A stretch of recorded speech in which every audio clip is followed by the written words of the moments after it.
Hello my dear student, welcome to our channel bright future family. আশা করি তোমরা সকলেই ভালো আছো, সুস্থ আছো এবং মনোযোগ দিয়ে পড়াশোনা করছো।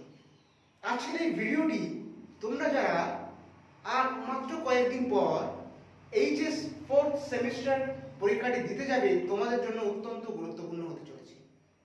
তোমরা যারা ইংরেজি বিষয়টা নিয়ে চিন্তিত, তোমরা যারা ইংরেজি পড়তে পারো যে সারা বছর, হয়তো অনেকে বিজ্ঞান বিভাগের আছো বা অনেক কলা বিভাগ, অনেকে কমার্স বিভাগের আছো, অন্যান্য সাবজেক্টগুলো পড়তে গিয়ে ইংরেজিটা ঠিক পড়া হয়নি, এই ভিডিওটা তোমাদের জন্য অত্যন্ত গুরুত্বপূর্ণ হতে চলেছে। বা বাকি সমস্ত স্টুডেন্টদের জন্য কিন্তু তোমাদের এই ভিডিওটা অত্যন্ত গুরুত্বপূর্ণ হতে চলেছে। তার কারণ হলো এই ভিডিওতে আজকে আমি এইচএস 4th সেমিস্টার ইংলিশের সায়েন্টিফিক সাজেশন দেব, যেখান থেকে প্রত্যেকটা সেকশন অর্থাৎ প্রোজ, ভার্স এবং প্লে থেকে এই তিনটে পার্ট থেকে আমি বেশ একেবারে হাতে গোনা 3 থেকে 4টি বড় প্রশ্নগুলো তোমাদের আজকে বলে দেবো। সেইগুলো যদি তোমরা মাত্র প্রিপেয়ার করে যেতে পারো, তাহলে পরীক্ষার হলে তুমি হবে রাজা। অর্থাৎ প্রত্যেকটা প্রশ্ন তুমি কমন পাচ্ছ এবং সেই প্রশ্নগুলো কিন্তু তোমরা লিখে আসতে পারবে। এই ভিডিওটা কিন্তু সায়েন্টিফিক একটা সাজেস্টিভ ভিডিও হতে চলেছে। তো কিভাবে হচ্ছে সেটা তো ভিডিওর পরবর্তী অংশে দেখা যাবে। তো পরবর্তী অংশে যাওয়ার আগে তোমাদের কাছে একটাই আবেদন, ভিডিওটা প্রথম থেকে শুরু করে শেষ পর্যন্ত অবশ্যই দেখো। HS 4th semester English last time one shot suggestion নেওয়ার জন্য ভিডিওটা স্কিপ করো না, প্রথম থেকে শেষ পর্যন্ত দেখো, মনোযোগ দিয়ে দেখো এবং যে সমস্ত প্রশ্নগুলো আমি বলতে চলেছি সেই প্রশ্নগুলো তোমরা খাতায় নোট ডাউন করে নাও। আর যদি এই সমস্ত প্রশ্নগুলোর উত্তর তোমরা পেতে চাও, তাহলে আমাদের কমেন্ট বক্সে জানাও, তোমাদেরকে আমরা উত্তরও প্রোভাইড করে দেবো একেবারেই বিনামূল্যে। তো চলো আর দেরি করছি না, ভিডিও পরবর্তী অংশে দেখে নেওয়া যাক কোন কোন প্রশ্নগুলো তোমাদের জন্য আমি রেখেছি। তো মাই ডিয়ার স্টুডেন্ট, তোমাদের এইচএস 4th সেমিস্টার ইংলিশে কবিতা থেকে একটা বড় অর্থাৎ বিএকিউ ব্রড আনসার টাইপ কোশ্চেন কিন্তু আসবে, যেখান থেকে তোমাদের উত্তর লিখতে হবে। সেটা কয় মার্কসের থাকবে? 6, অর্থাৎ 6 মার্কসের কিন্তু তোমাদের সেখান থেকে থাকবে। এবার আসো বুঝে নিই সায়েন্টিফিক সাজেশন আর কিভাবে হচ্ছে। তোমাদের কবিতা আছে কটা? কবিতা আছে মোট 3টি। কি কি? The green house effect, Haque roasting এবং সনেট 73। প্রশ্ন আসবে কটা? পর্ষদের রিসেন্ট যে কোশ্চেন প্যাটার্ন বার করেছে সেখানে আমরা দেখছি কি, যে সেখানে 3টি কোশ্চেন দিয়েছে, 3টের মধ্যে থেকে অর্থাৎ 3টি কবিতা থেকে 3টে কোশ্চেন লিখতে হবে। যে কোনো একটা কবিতা অ্যাটেন্ড করতে হবে তোমাকে। তাহলে এখন যদি তোমরা এখান থেকে যে কোনো 2টি কবিতা ভালো করে করো, এমনকি যদি একটাই কবিতা ভালো করে করো, তাহলে সেখান থেকে একটা প্রশ্ন তো কমন পেয়ে যাবে। কিন্তু যদি 2টো কবিতা করো, তাহলে প্রশ্ন যদি কমন নাও আসে, তাহলে অন্য একটা কবিতা থেকে কমন এসে যাবে, সেক্ষেত্রে তোমরা কিন্তু লিখতে পারো। আজকে আমি আমার কবিতার যে কবিতার পার্টের যে 6 মার্কসের জন্য আমি 2টো কবিতা থেকে প্রশ্ন রেখেছি। কটা প্রশ্ন রেখেছি? মাত্র 3টে। এই 3টে প্রশ্নের মধ্যে আবার 2টো প্রশ্ন অত্যন্ত ইম্পর্টেন্ট। শুধু সেই 2টো যদি তোমরা করে যেতে পারো, তাহলে কবিতার যে 6 মার্কসের কোশ্চেন সেখান থেকে লিখতে তোমাদের কোনো রকম অসুবিধা হবে না। চলো দেখে নিই কি প্রশ্ন তোমাদের জন্য রেখেছি। প্রথম যে আমি প্রশ্নটা রেখেছি সেটা হলো সনেট 73 থেকে। সনেট 73, এটা অত্যন্ত একটা গুরুত্বপূর্ণ একটা কবিতা, উইলিয়াম শেক্সপিয়ারের লেখা। এই থেকে কি প্রশ্নটা তোমাদের আসতে পারে? How does Shakespeare explore the themes of ageing, mortality and the ravages of time in sonnet 73? এই একটা প্রশ্ন কিন্তু আমি মাত্র সনেট 73 থেকে। তাহলে সনেট 73 থেকে এই একটা প্রশ্ন যদি তোমরা ভালো করে যেতে পারো, তাহলে যে কোনো প্রশ্ন আসুক এই উত্তরটাই লিখবে, যে কোনো।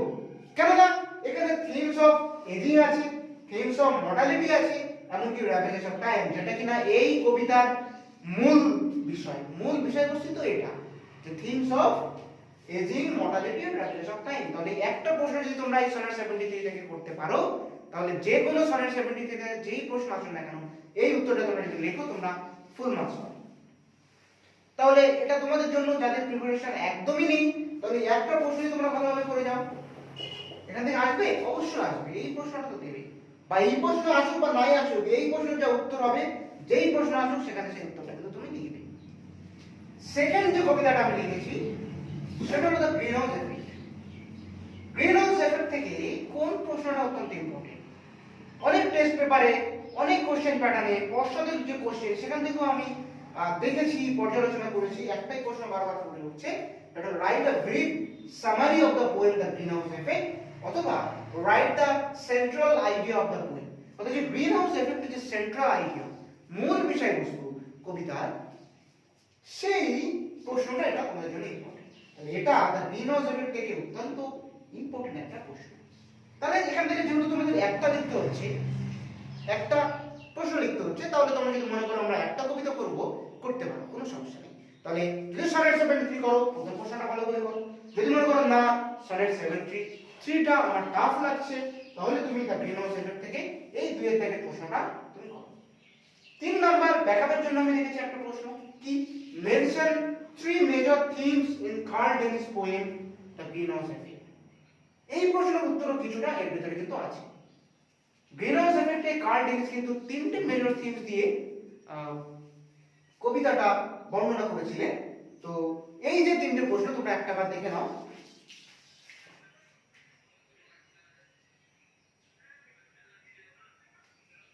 তাহলে এই যে 3টে প্রশ্ন আমি কবিতা থেকে রেখেছি, হক রোস্টেডটা আমি বাদ দিয়েছি, কেননা 3টে কবিতা থেকে তো 3টে প্রশ্ন আসবে, লিখতে হবে কটা? লিখতে হবে মাত্র একটা। তাহলে এই দুটো কবিতা থেকে যে মাত্র 3টি প্রশ্ন দিলাম, তার মধ্যে আবার যে দুটি প্রশ্ন ইম্পর্টেন্ট বললাম, যদি করতে পারো তাহলে কবিতা সেকশনে বড় প্রশ্নের জন্য তোমাদের আর কোনো চিন্তা করার কোনো কারণ নেই। তো চলো পরবর্তী সেকশনে আমরা প্রোজ সেকশন, অর্থাৎ যেখানে দুটো গল্প আছে, 3 কোশ্চেন্স এবং অ্যালাইস ইন দ্য ওয়ান্ডারল্যান্ড, এই দুটো টেক্সট থেকে দেখে নিই কোন কোন প্রশ্নগুলো অত্যন্ত ইম্পর্টেন্ট হতে চলেছে।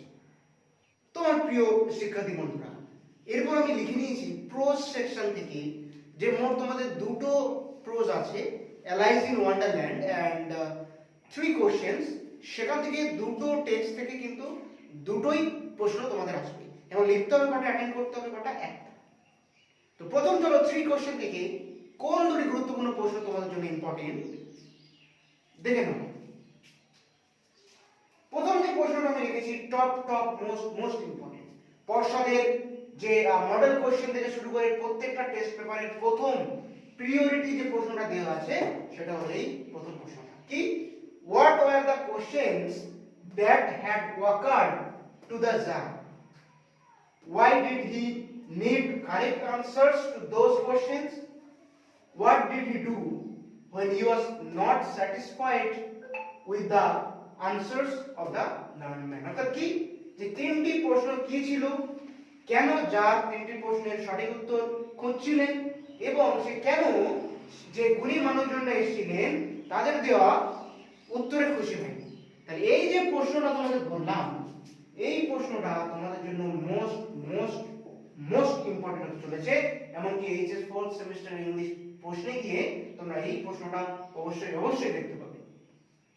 সেকেন্ড প্রশ্ন এই 3 কোশ্চেন থেকে কি, you have already been answered, inverted comma close, who speaks these words to whom, কে কাকে এই কথাগুলো বলেছে, how have the speakers questions been answered, কিভাবে বক্তার প্রশ্নের উত্তর তিনি পেয়েছিলেন। তাহলে এই যে দুটো প্রশ্ন তোমরা একটিবার দেখে নাও। প্রোজের 3 কোশ্চেন থেকে এই দুটি প্রশ্ন তোমাদের আসন্ন উচ্চ মাধ্যমিক 4th সেমিস্টার ইংলিশ প্রশ্নের জন্য অত্যন্ত গুরুত্বপূর্ণ। এই দুটি প্রশ্ন যদি তোমরা ভালোভাবে প্রিপেয়ার করে যেতে পারো, তাহলে 3 কোশ্চেন থেকে তোমরা একটা প্রশ্নের উত্তর অবশ্যই লিখতে পারবে। তোমাদের অ্যালাইস ইন ওয়ান্ডারল্যান্ডটা একটু টাফ 3 কোশ্চেনের তুলনায়, যদিও কোনোটাই কঠিন না, তবুও 3 কোশ্চেনটা ইজ মোর ইজি লাইক। তাহলে তোমরা যদি শুধু 3 কোশ্চেন থেকে এই দুটো প্রশ্ন প্রিপেয়ার করে যাও, তাহলে একটা প্রশ্ন তোমরা অবশ্যই কমন পাবে। আর যদি মনে করো না স্যার আমরা অ্যালাইস ইন দ্য ওয়ান্ডারল্যান্ড থেকেও প্রশ্ন চাই, আমরা রিস্ক নিতে চাই না, তাহলে তোমরা নিচে কমেন্ট করো, কমেন্টে তোমাদেরকে আমি অ্যালাইস ইন ওয়ান্ডারল্যান্ড থেকে কিন্তু প্রশ্ন যে ইম্পর্টেন্ট প্রশ্ন হয় সেটা আমি ওখানে কিন্তু দিয়ে দেবো। এরপর দেখে নেওয়া যাক তোমাদের একটি মাত্র যে প্লে আছে, একটি মাত্র যে নাটক the riders to the C, সেখান থেকে কোন প্রশ্নগুলো ইম্পর্টেন্ট হতে চলেছে সেটা আমরা এরপর দেখে নিই। তো ভার্স আর প্রশ্ন হলো, এরপরে তোমাদের যে প্লে অপশনটা আছে, অর্থাৎ প্লে যে রাইডার্স টু দ্য সি আছে, সেখান থেকে একটা কিন্তু 6 মার্কসের কোশ্চেন লিখতে হবে। সেই 6 মার্কসের কোশ্চেনের মধ্যে কোন প্রশ্নগুলো ইম্পর্টেন্ট হতে চলেছে সেইটা এবার আমরা দেখি। তোমাদের প্লে যে রাইডার্স টু দ্য সি থেকে প্রথম যে ইম্পর্টেন্ট প্রশ্নটা থাকবে সেটা হলো দে আর অল গান নাও, এই লাইনটা তুলে দিয়ে তোমাদেরকে যে প্রশ্নটা আস্ক করবে সেটা হলো who is the speaker, when does she say so, when does she say so, হ্যাঁ তারপরে what does the speaker mean to say here। তাহলে প্রথম যে ইম্পর্টেন্ট প্রশ্ন সেটা কি থাকবে যে হু ইজ দ্য স্পিকার, এই যে ডায়লগটা এখানে আছে এর বক্তা কি, when does she say so, সে কখন এই কথাটি বলেছিল, এবং last what does the speaker mean to say here, এবং এই কথাটি বলার মাধ্যমে বক্তা এখানে কি বোঝাতে চেয়েছে। এটা তো একটা ইম্পর্টেন্ট। পরেরটা ক্যারেক্টার অফ মরিয়া অথবা বাটলি, এখানে দুটো ক্যারেক্টার আমি দিয়েছি, কিন্তু এই যে ক্যারেক্টার অফ বাটলি তোমরা সকলেই জানো মাদ্রাসা বোর্ডের যে 12 আছে সেখানে কিন্তু ক্যারেক্টার অফ বাটলি চলে এসেছে। তোমাদের জন্য তাহলে ইম্পর্টেন্ট কোনটা হতে চলেছে, এই যে মরিয়ার ক্যারেক্টারটা। শুধু এটা যদি তোমরা এই মরিয়ার ক্যারেক্টারটা প্রিপেয়ার করে যেতে পারো তাহলে নাটকের ক্ষেত্রে এই প্রশ্নটা তোমরা অবশ্যই কম পাবে। এবং তিনের দাগে কি what role does the sea play in the riders to the sea, অর্থাৎ সমুদ্র এই নাটকে কি রোল প্লে করছে। আসলে এখান থেকে কটা প্রশ্ন আসবে তোমাদের দুটো লিখতে হবে, কথা একটা। আমি দিয়েছি কটা, আমি দিয়েছি তিনটে প্রশ্ন। তোমরা তিনটে প্রশ্ন যদি করতে পারো দুটো অবশ্যই কম পাবে। তাহলে সায়েন্টিফিক সাজেশন কিভাবে করবে, কবিতা থেকে লিখতে হচ্ছে একটা, তিনটে কবিতা থেকে তিনটে প্রশ্ন থাকছে। তোমরা যদি যে কোনো দুটো অথবা যে কোনো একটা প্রিপেয়ার করে যাও একটা প্রশ্ন অবশ্যই কম পাচ্ছ। সেকেন্ডলি প্রোজের ক্ষেত্রে থাকছে দুটো প্রোজ থেকে দুটো প্রশ্ন লিখতে হবে একটা, তাহলে একটা প্রোজ যদি তোমরা ভালো করে যেতে পারো সেখান থেকে ওটা অবশ্যই কমন পাবে। এবং নাটক তো একটাই আছে, নাটক থেকে দুটো প্রশ্ন আসবে, লিখতে হবে একটা। এই যে প্রশ্নগুলো বলেছি এখান থেকে যদি তোমরা প্রিপেয়ার করে যেতে পারো অবশ্যই তিনটে ক্ষেত্রে তোমরা অবশ্যই কমন পাবে। তাহলে আজকের এই ভিডিওতে বলা প্রত্যেকটা প্রশ্ন যদি তোমরা সঠিকভাবে প্রথম থেকে শুরু করে শেষ পর্যন্ত প্রিপেয়ার করে যেতে পারো তাহলে 6 মার্কসের যে টেক্সট বিভাগের যে প্রশ্ন সেক্ষেত্রে তোমাদের কোনো সমস্যা হবে না।